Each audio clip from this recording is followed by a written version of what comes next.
For decades, General Hospital has been a mirror reflecting the emotional highs and lows of everyday life, love found and lost, families fractured and healed, and the quiet, often unseen battles people fight within themselves.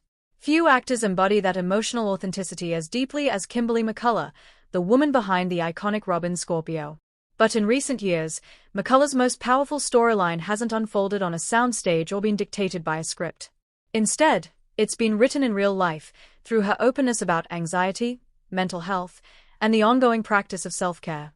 In an industry that often rewards perfection and silence, Kimberly McCullough has chosen honesty. And in doing so, she's given fans something far more meaningful than a dramatic plot twist: permission to be human. Kimberly McCullough joined General Hospital in 1985 at just 7 years old.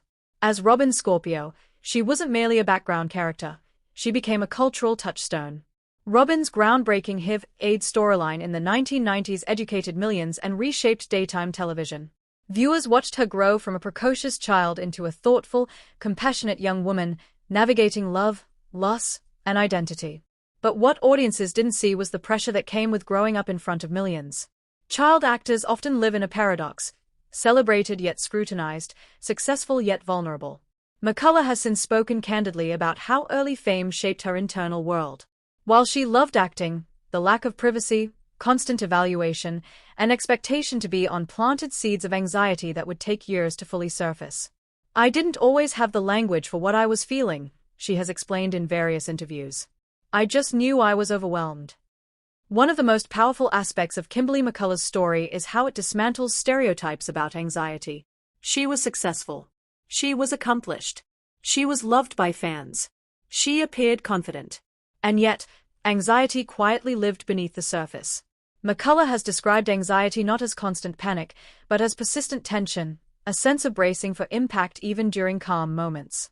For years, she pushed through it, doing what many people do: minimizing her feelings, staying busy, telling herself to be grateful and strong. But anxiety doesn't disappear just because life looks good on paper. Eventually, it demands attention. For McCullough, motherhood became both a mirror and a catalyst. Becoming a parent reshaped her priorities and heightened her self-awareness. Suddenly, the coping mechanisms she'd relied on, overworking, distracting herself, powering through, weren't sustainable. She has spoken openly about moments when anxiety felt overwhelming, not because she was failing, but because she was finally slowing down enough to notice it. That realization wasn't a defeat, it was a turning point. Instead of burying her anxiety, McCullough chose to listen to it. One of the most impactful steps Kimberly McCullough took was committing to therapy and talking about it publicly.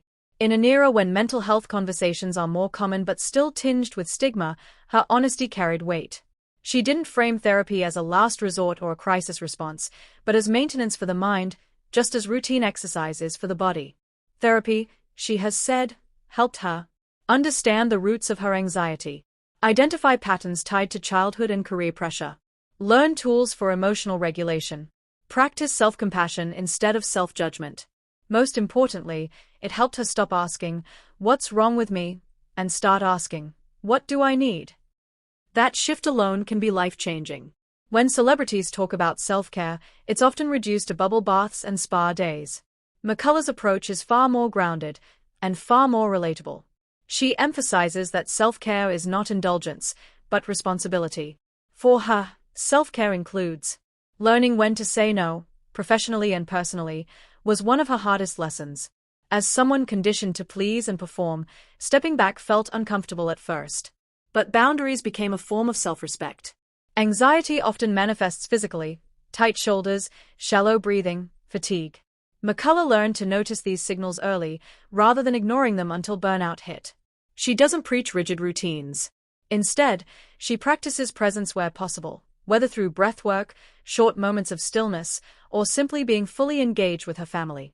Perhaps the most radical act of self-care she's embraced is releasing guilt for resting, for changing direction, for evolving beyond who she used to be. Kimberly McCullough's relationship with General Hospital has evolved over time, just like Robin Scorpio did.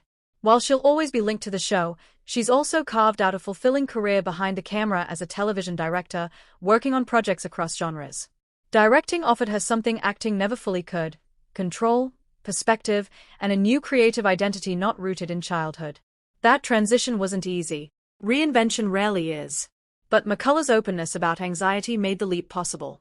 She wasn't trying to outrun her feelings anymore, she was making choices aligned with her well-being. Success, she realized, doesn't mean doing more. It means doing what's sustainable. As a mother, McCullough has spoken about the responsibility she feels, not to be perfect, but to be emotionally honest. She wants her children to see that adults have feelings, that asking for help is normal, that rest is valuable, that emotions aren't problems to solve, but experiences to understand. By modeling self-care and emotional awareness, she's breaking generational cycles that teach silence instead of expression. And in doing so, she's extending her impact far beyond television. The General Hospital audience has grown up alongside Kimberly McCullough. Many fans watched Robin Scorpio navigate illness, stigma, love, and loss, often serving as a source of strength and hope. Now, those same fans see McCullough navigating something just as profound, self-acceptance. Her story resonates because anxiety is invisible but common. Many people feel pressure to appear fine. Self-care is often misunderstood or postponed. Growth requires unlearning, not just learning. By speaking openly, she validates experiences countless fans have struggled with privately. There's a quiet kind of leadership in vulnerability. McCullough doesn't present herself as cured or fixed. She doesn't offer quick solutions. Instead, she shares her journey as ongoing, messy, intentional, and deeply human. That honesty creates connection. In a world that often rewards curated perfection, her willingness to say "I struggle too" is radical. You don't have to be a soap star to learn from her story. Her journey offers universal truths. Kimberly McCullough will always be remembered as Robin Scorpio, a character who changed daytime television history. But her legacy today is something even more enduring. She's part of a growing movement of public figures who refuse to separate success from well-being, who choose truth over silence, who understand that mental health conversations don't weaken storytelling, they deepen it. By getting real about anxiety and self-care, McCullough hasn't stepped away from the spotlight. She's reshaped it. And for fans of General Hospital, and anyone learning how to care for themselves in a demanding world, that honesty might just be her most powerful performance yet.